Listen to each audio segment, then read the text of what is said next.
Klaserik gabe eta matrikulagatik ordaindutako 1.800 euroak gabe geratu da ane. Udaletxean lan egiteko oposaketak prestatzeko apuntatu zen akademiara. Yo me siento defraudada totalmente.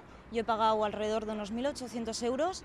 Lilak ere 1.800 euro ordaindu zituen, erizaintza laguntzaile izateko oposaketak prestatzeko lur jota dago.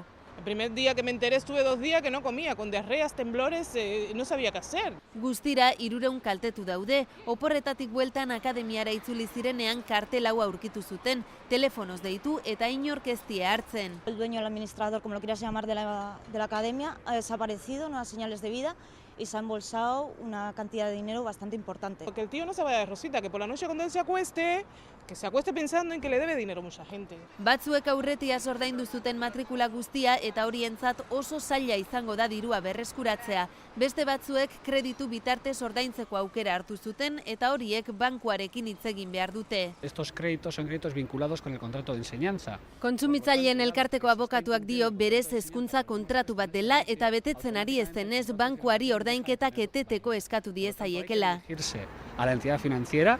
Kontsumitzaileen elkartetik hilean ordaintzeko aukera ematen duten akademietara joateko gomendatzen dute, izan ere 2002tik antzeko 7 kasu izan dira Bizkaian.